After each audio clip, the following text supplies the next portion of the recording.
Hey guys, what's up? Welcome back to Podcast Everything. This is our second episode. We made it. We're doing this for real. Today I have Zell with me, and we're going to be talking about a heavy topic. It's a tragedy that happened recently. So this is something that's not easy to talk about, but we're going to try anyway, because we want to share our opinions and try to explore what happened. Zell, why don't you tell our listeners what we're going to be talking about? Hello, everyone. Okay, so today's topic will be about the recent tragedy, which involved a 16-year-old girl from Sarawak. The story went like this. Okay, she posted a poll on social media, on Instagram to be specific. Okay, the content of the IG story was, help me choose D and then L.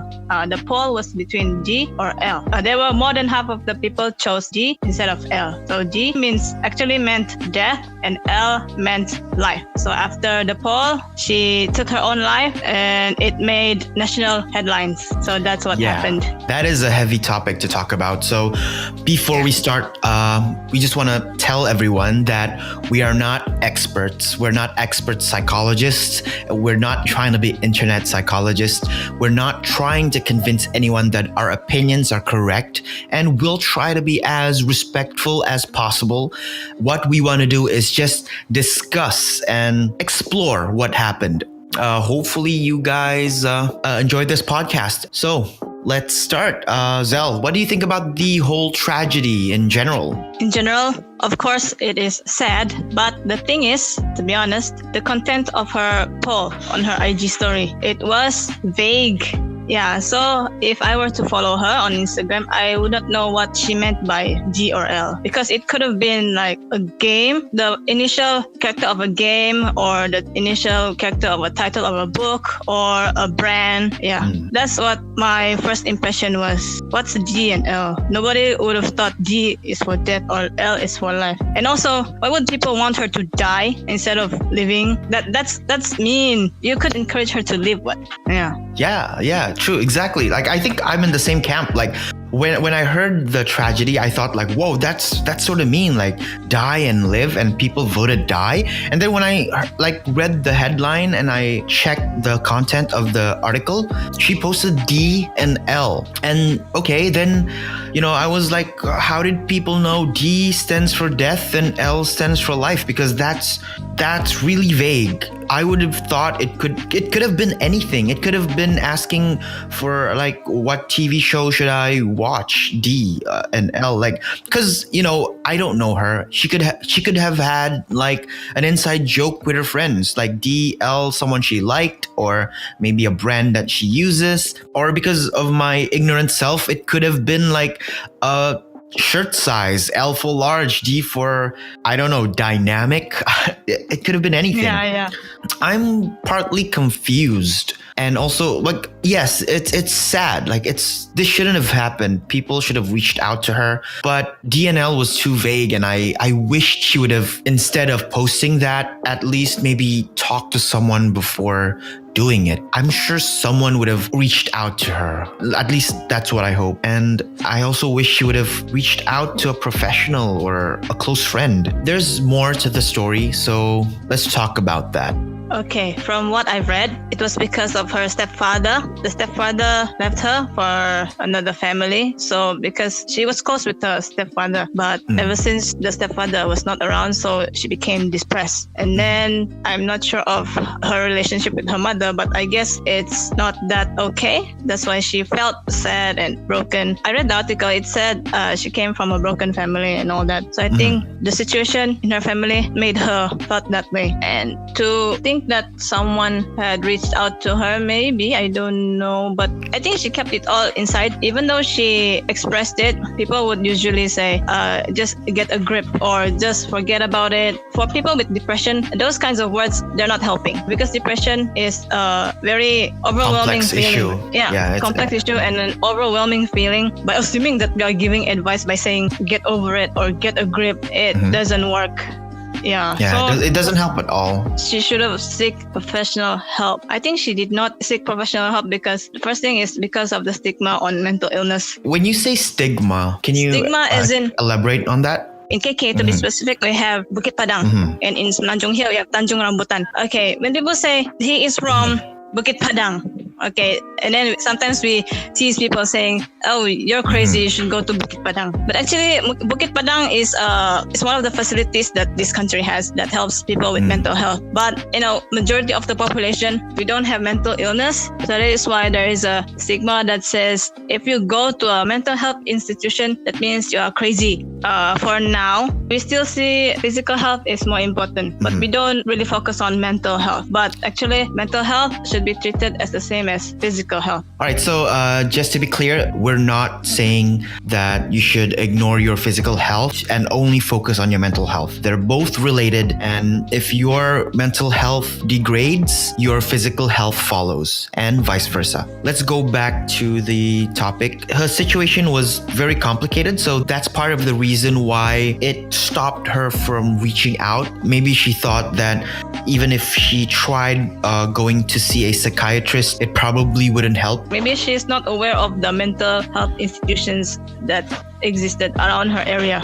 You make a good point, because let's say I was in her situation, I would probably not know where to go myself. It would probably really help if, our local government advertises these mental institutions more. People should be able to think of it as an alternative and not something of a last resort. Seeking medical help should not be seen as something bad when it comes to your mental health, because when it comes down to it, what happens is still biology. It's as real as cancer. It kills just as real as any physical illness. And it also hurts the people around you. Yeah. We should treat mental health the same way as we treat physical health. Both of them, they have equal importance when it comes to taking care of our body and our mind. Again, there's this stigma and then also awareness. They think that it's all in the mind. People think that, you're just thinking too much. People will dismiss it like that. Usually when we express our feelings, we tend to say, don't feel that way. It's nothing. That's not helping, and that is not empathetic. And then another thing is, what makes it complicated is that those who give medical advice for physical health, they are everywhere, even in the most isolated areas in Malaysia. Exactly. But as for mental health, I don't think they're everywhere. They're only saturated around cities. For example, like Bukit Padang, it's in KK. Tanjung Rambutan, where's Tanjung Rambutan? So we're not so familiar with West Malaysia, so we're sorry if we don't really know. Yeah, sorry for that.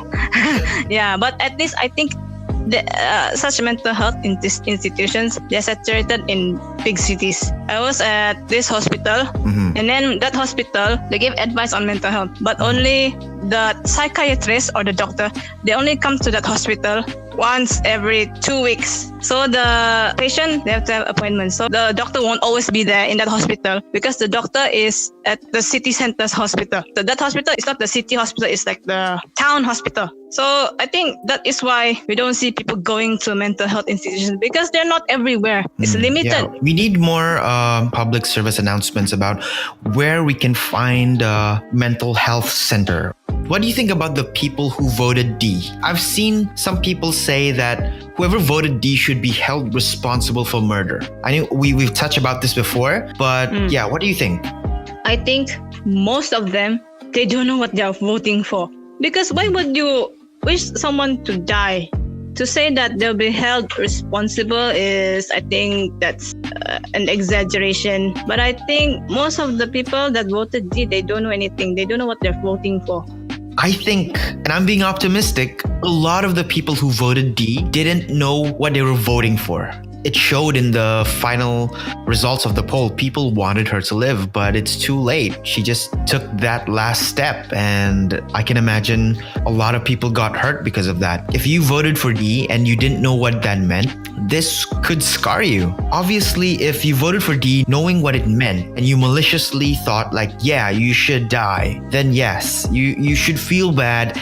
And if it could be proven, you should be held responsible for murder. But like I said, I think a lot of the people, or maybe everyone, had no idea what D meant. To say like they should be held responsible for murder is too much. On the other hand, if they meant harm, then they should. Because I don't think the poll had 100% fault. I'm sure she was going through a tough time, and going through it alone really pushed her to the edge, Yeah. quite literally.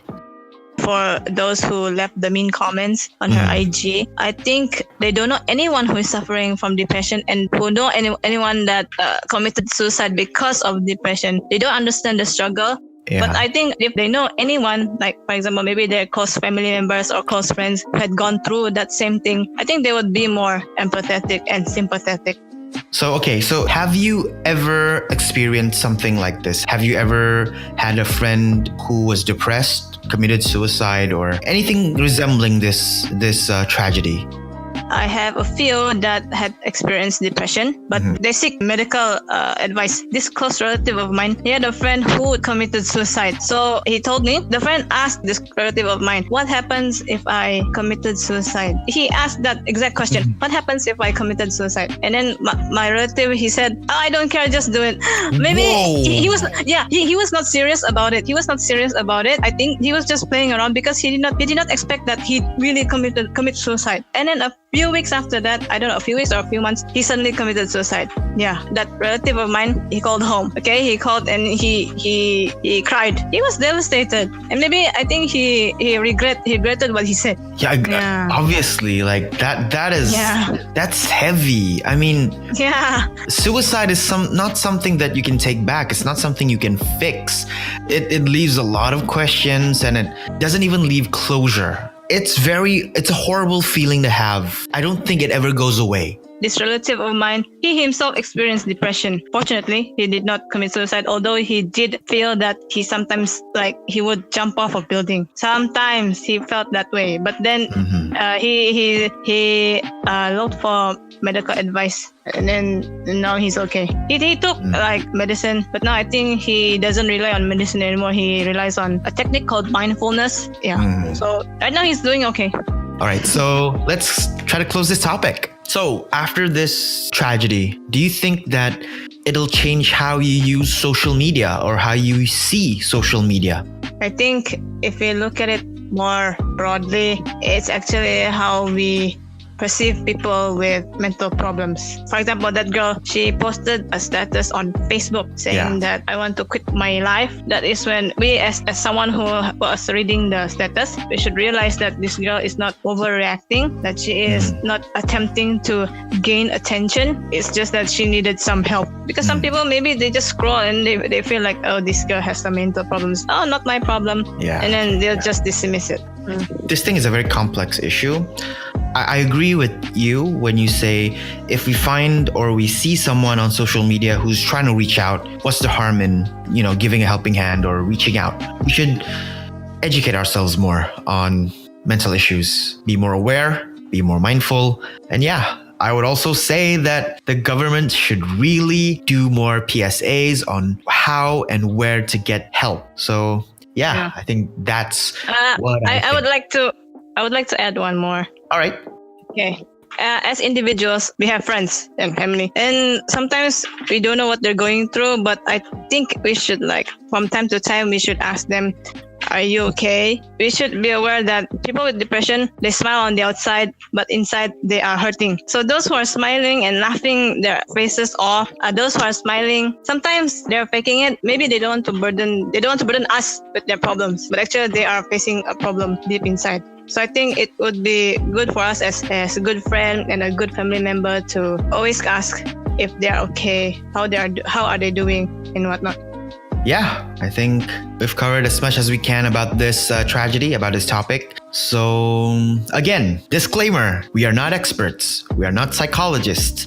We are not certified in any way. So if you want to learn more, I suggest you ask an expert or find a hospital, ask them. Don't take our word on face value. We only share what we've read and we know. We don't have the experience to differentiate nuances or to talk about the more complex, deeper issues of this topic. These are just opinions. I guess that's it. Thanks for listening. Yeah, guys. All right. Thanks for listening. Yeah. So our next session will be with Liz. And thank you for listening to the first part of our podcast. Hope you enjoyed it. Goodbye. What's up, guys, and welcome back to our podcast. I'm your co host, Liz, and over right here we have our main host, Matt. Say hi, Matt. Yo guys, what's up? We're back. This corner is for me and Liz. We're gonna be talking about more chill stuff, more fun stuff. Yeah, the first part of the podcast is the more heavier topics. That's for me and Zell to discuss. And now we're just gonna have fun. That's right. Yeah, so what's on the agenda? What are we talking about All right. today? Let me fill you in, Matt. It seems like something has been trending nowadays. And I'm sorry to all the listeners who are listening to me. Bear with me as I'm currently sick. I got a flu, so I might not be talking well. But as I was saying, there has been a recent trend on the internet. And you want to know what it is? Well, I can guess. It's everywhere right now, and it's building up a lot of confusion. Yes, the new Snapchat filters, the gender swapping Snapchat filters. So, Matt, what is your opinion on like people using the gender swapping filter recently? Well, I think people are just having fun. It's not really wrong, but you know how it is when eventually someone comes out and tries to be above everyone else and like tell everybody off, trying to Indeed. ruin people's fun. There's like a newer filter, I think, that came out Oh, is recently. it? It's the baby filter. Like you just, I Yeah, might did have you not, see it? but then again, I might check right now. it's not as popular, but Oh my god, I'm actually on my Snapchat right now and I saw that baby filter that you're talking about right now. Wow. so what do you think? Well, I think it's cool that, filters like these, like technology can actually like swap our faces nowadays and it's like delusional to like other people. You get what I mean?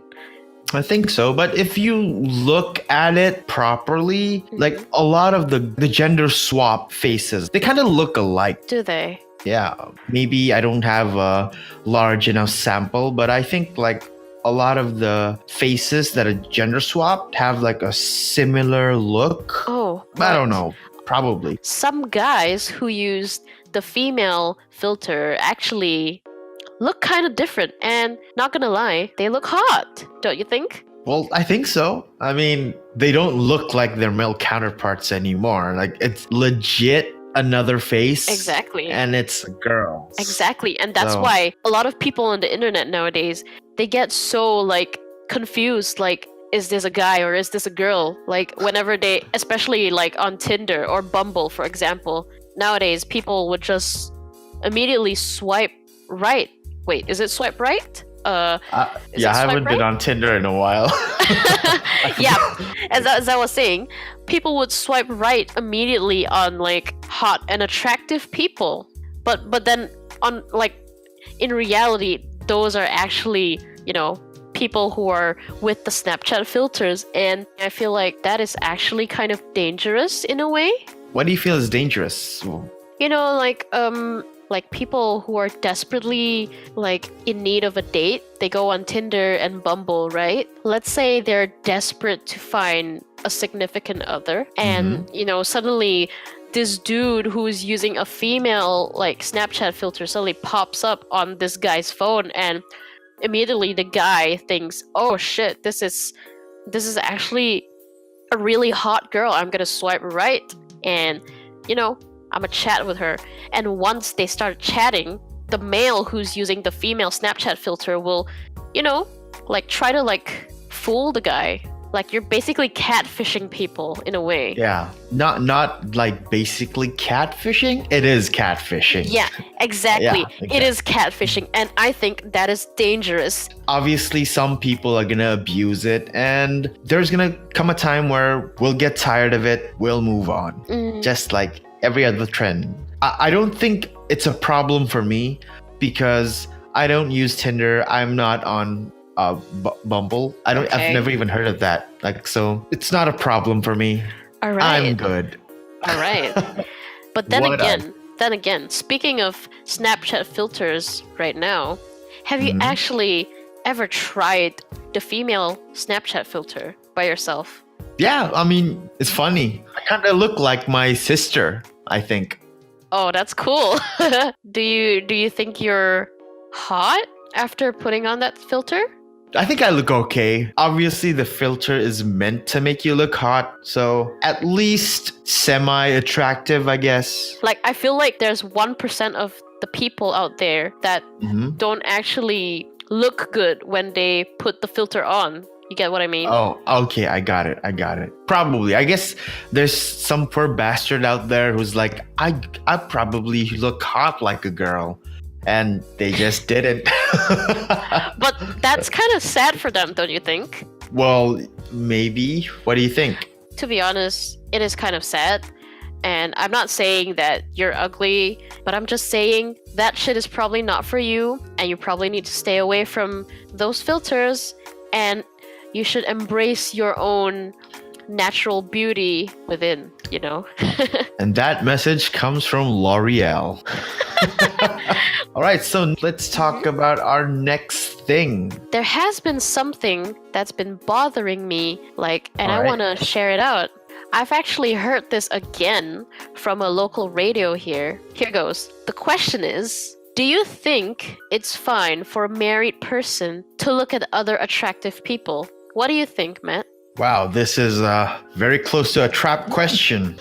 Yeah, indeed. All right. Well, I think it depends on what do you mean by look, because look can mean a lot of things, like look as in just look and like really looking. By that, I mean, really looking, actually, your eyes are glued to the attractive person and you're a married person. And the question is right now is it fine for a married person to glue their eyes on another attractive man or woman?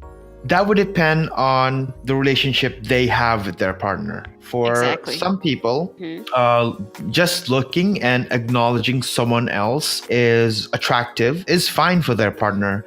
For some people, they get hurt. So it would fall back to your partner and how they see it, because that's the most important part of this equation. But for myself, I would say you can't fight biology. That's true. Obviously, like a guy who sees a female, like an attractive female, would have the urge to look. But the guy should also understand that if it makes their partner feel bad about themselves, then don't look. You'd probably glance at a person, but I guess that's just natural reaction. But beyond that, stop. But if your partner's okay, then that's between, you two.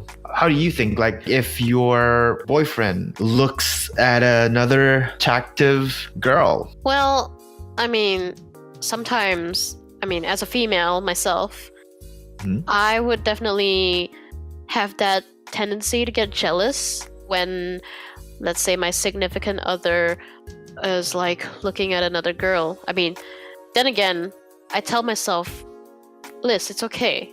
It's just a natural reaction. You can't stop one person from looking at another attractive person. It's just how it is, Yeah, and the guy can't really blame you for feeling jealous, because that is also a biological thing. That is a natural reaction. Yep. The guy looking at another girl, you got to understand that sometimes they don't mean to. It's just that biological drive. It's a natural reaction. Keyword, reaction.